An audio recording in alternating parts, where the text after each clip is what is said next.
श्री शिवाय नमस्तुभ्यम। दोस्तों, आप सभी लोग जानते हैं कि इस जून के महीने में आ रही है सोमवार की अष्टमी। दोस्तों, सोमवार की अष्टमी का बहुत ही बड़ा महत्व होता है। सोमवार की अष्टमी भगवान भोलेनाथ और माता पार्वती जी के मिलन का दिन होता है।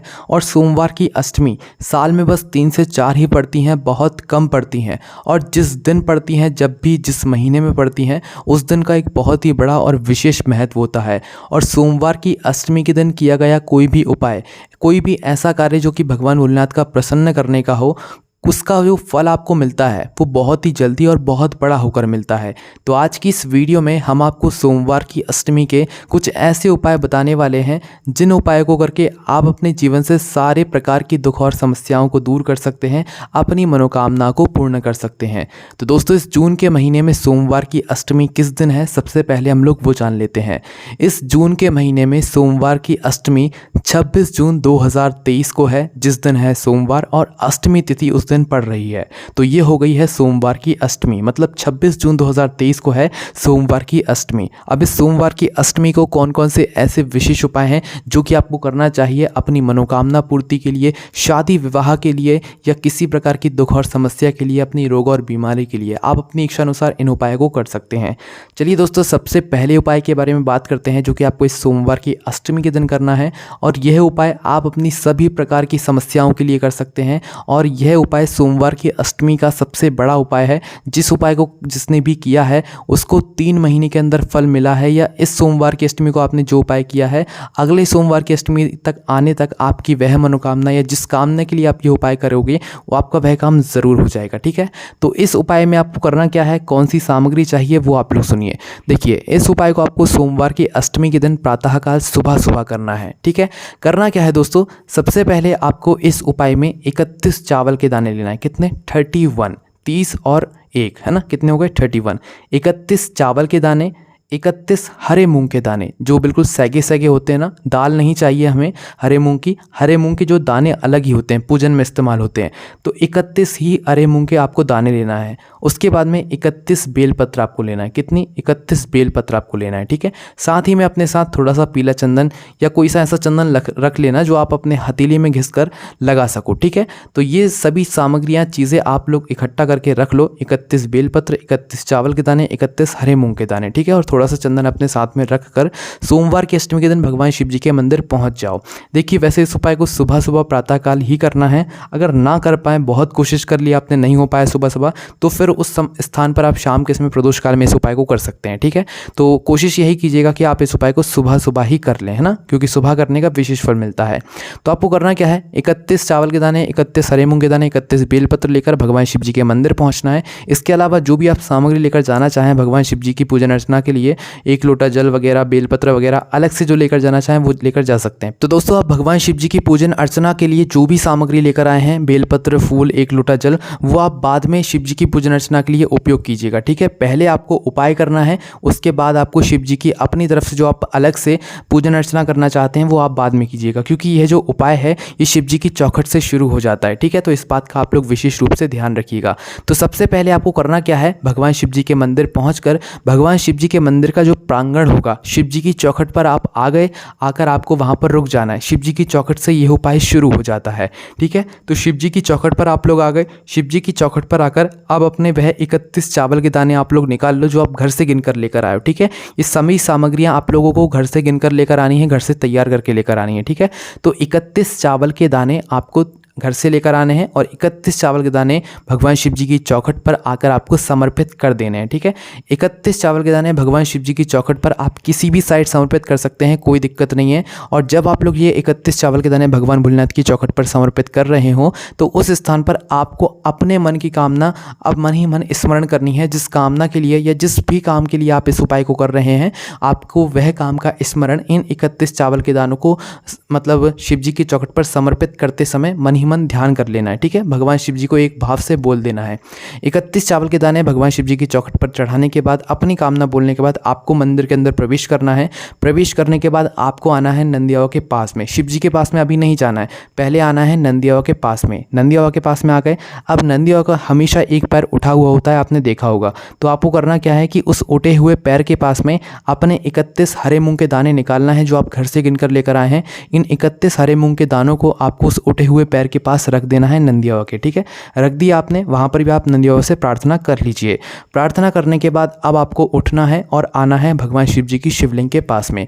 अब आखिरी में आपके पास बची हुई होंगी 31 बेलपत्र, तो अपनी वह 31 बेलपत्र निकाल लो। आखिरी में आपके पास जो बेलपत्र बची हुई होंगी 31, इन 31 बेलपत्र को आपको शिवलिंग के पास में आना है और शिवलिंग के पास में आने के बाद इन 31 बेलपत्र की बीच वाली बड़ी पत्ती पर आपको लगाना है चंदन की एक टीकी, ठीक है। मतलब चंदन का कोई भी भाग लगा दो। आप अपने साथ जो भी चंदन लेकर आए हो उस चंदन का आपको कुछ ना कुछ भाग इन 31 बेलपत्र की बीच वाली बड़ी पत्ती पर लगा देना है। इस तरीके से इन बेलपत्र को तैयार करने के बाद आपको करना क्या है कि भगवान शिव जी की शिवलिंग के ऊपर जो माता अशोक सुंदरी जी का स्थान होता है जो कि जलाधारी के बिल्कुल बीचों बीच होता है, उस स्थान पर आपको यह 31 बेलपत्र समर्पित कर देनी है, ठीक है। एक साथ ही करनी है क्योंकि 31 चावल के दाने, 31 हरे मूंग के दाने एक साथ आपने समर्पित किया है, तो 31 बेलपत्र भी आप एक साथ माता अशोक सुंदरी वाले स्थान पर समर्पित कर दीजिए। समर्पित करने के बाद उसके बाद आप भगवान से प्रार्थना कीजिए, अपनी मनोकामना बोलिए या जो दुख समस्या है जिस काम के लिए आप ये उपाय कर रहे हैं वो बोलिए। उसके बाद भगवान को धूप देकर भगवान से आशीर्वाद प्राप्त कर लीजिएगा, ठीक है। यहाँ पर ये उपाय पूरा हो जाता है और इसके बाद फिर जो आप अपनी अलग से पूजन अर्चना भगवान शिव जी की करना चाहें वो आप कर सकते हैं, ठीक है।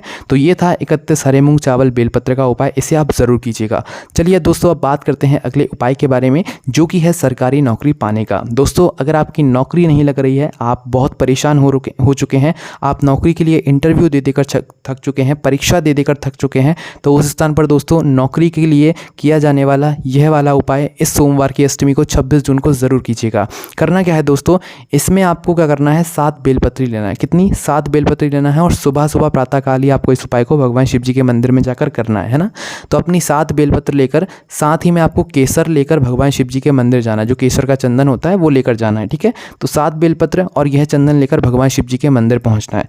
भगवान शिव जी के मंदिर पहुंचकर अपनी वह 7 बेलपत्र निकाल लेना है, भगवान शिव जी के पास में बैठ जाना है और उस केसर को अपनी हथेली में घिसकर चंदन बनाना है। क्या बनाना है? चंदन बनाना है। जो अपने साथ केसर लाए हो, केसर को घिस के चंदन बनाने के बाद आपको क्या करना है कि यह जो 7 बेलपत्री हैं, इन 7 बेलपत्र की जो साइड की 2 पत्तियाँ होंगी उन पर आपको एक पर तो माँ जगदम्बा के नाम की जो है एक बिंदी आपको लगानी है और एक पर गणेश जी रिद्धि सिद्धि के नाम की आपको बिंदी लगानी है। मतलब नाम ले लेके लगानी है ये बिंदी मंदिर में बैठकर ही अपने उस केसर को घिसे हुए चंदन से, ठीक है। एक पर आपको माता जगदम्बा जी के नाम से जो है बिंदी लगानी है एक पत्ती पर, और एक पत्ती पर गणेश जी रिद्धि सिद्धि के नाम से बिंदी लगानी है, और बीच वाली जो बड़ी पत्ती होगी उस पर आपको ओम लिखना है उसी चंदन से जो आपने अपनी हथेली में घिसा हुआ है, ठीक है।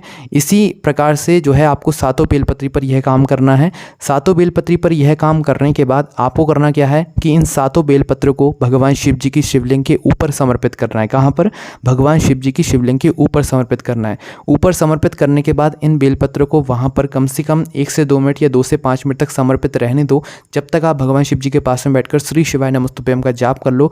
जाप करने के बाद जैसे कुछ समय वह 7 बेलपत्र भगवान शिव जी पर समर्पित चढ़ी रहें, उसके बाद कुछ ही समय बाद आपको क्या करना है कि अपने साथ एक लाल कपड़ा भी लेकर जाना है। इस उपाय में आपको लाल कपड़े की भी आवश्यकता होगी, तो अपने साथ एक लाल कपड़ा लेकर जाइएगा और यह 7 बेलपत्र भगवान शिव जी के शिवलिंग से कुछ समय बाद उठाइएगा और अपने साथ जो आप लाल कपड़ा लेकर गए हैं उस लाल कपड़े में इन 7 बेलपत्र को रखिएगा और उस कपड़े को बांधकर सीधा भगवान से आशीर्वाद लेकर अपने घर आ जाइएगा।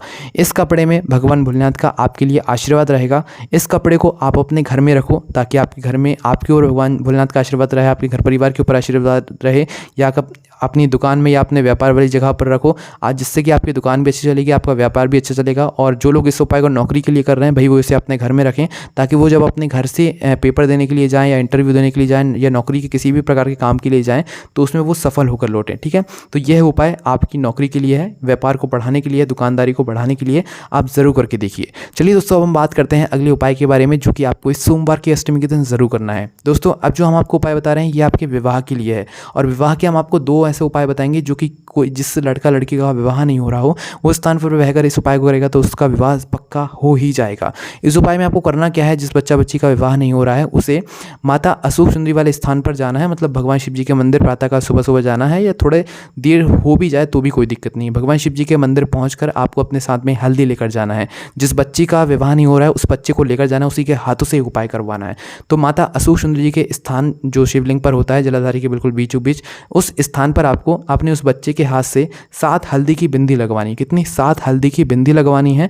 बिंदी लगाने के बाद दोस्तों मतलब जो जिसका विवाह नहीं हो रहा होगा उसकी हथेलियों को भगवान शिव जी की जलाधारी पर रखकर माता अशोक सुंदरी वाले स्थान पर रखकर ऐसे के ऐसे ये जो हाथ रहेंगे छापे रहेंगे, मतलब भले ही आपके हाथ में कुछ ना लगा हुआ, आपको 7 बिंदी लगाकर आपको क्या करना है कि अपने दोनों हाथ की हथेली को माता अशोक सुंदरी वाले स्थान पर छुआना है। छुआने के बाद इसी हाथ को लेकर आपको कहाँ पर जाना है? पीपल के वृक्ष के नीचे। इन हाथों को आप कहीं लगाइएगा मत जब उपाय आप लोग ये कर रहे हो। तो सीधा आपको शिवलिंग से स्पर्श करने के बाद सीधा किसी पीपल के वृक्ष नीचे जाना है और वहाँ पर इसी अपने ही हाथों के 5 छापे लगा देना है। कुछ नहीं है आपके हाथ में, कोई दिक्कत नहीं है, बस 5 बार आपको जो है पीपल के वृक्ष की पेड़ पर जो है क्या करना है, अपने हाथों के छापे लगा देना है 5 बार। लगाने के बाद दोस्तों 3 महीने के अंदर उस बच्चे का विवाह पक्का हो जाएगा, वो भी अच्छी जगह भगवान भोलेनाथ के आशीर्वाद से, जिस बच्चे ने यह उपाय किया होगा। ठीक है, करके ज़रूर देखिएगा। उसके अंदर दोस्तों एक और उपाय है जो कि आपको विवाह के लिए आप लोग कर सकते हैं।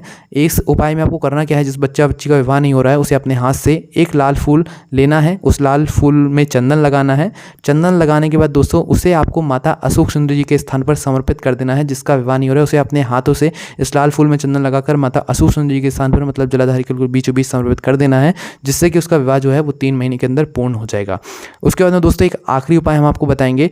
अगर आप सोमवार की अष्टमी के दिन ज़्यादा कुछ ना कर पाएँ तो सोमवार की अष्टमी के दिन शाम के समय प्रदोष काल में एक बेलपत्री भगवान शिव जी को चढ़ाकर अपनी मनोकामना बोलकर, या अपनी मनोकामना ना भी बोलो तो एक बेलपत्री श्री शिवाय नमस्तुभ्यं बोलकर चढ़ा देना। आपको बिना मांगे इतना मिलेगा जितनी कि आपने कल्पना नहीं करी होगी। तो दोस्तों ये सारे उपाय थे 26 जून 2023 सोमवार की अष्टमी के। आप इस उपायों को अपनी इच्छानुसार कर सकते हैं। और यह उपाय अगर आप लोगों को यहाँ पर अच्छे से समझ नहीं आए हैं तो आप हमारी वेबसाइट भोलेनाथभक्ति.com BHOLENATH.com पर जाकर भी यह उपायों को आराम से बैठकर पढ़ सकते हैं, समझ सकते हैं। और वहाँ पर अगर आपको कोई समझ ना आए तो भैया आप हमें वहाँ पर भी कमेंट कर सकते हैं, आपको जवाब मिल जाएगा आपके सवाल का। कोई भी समस्या आती कमेंट करके पूछ सकते हैं। ओम नमः शिवाय, जय भोले बाबा, श्री शिवाय नमस्तुभ्यम।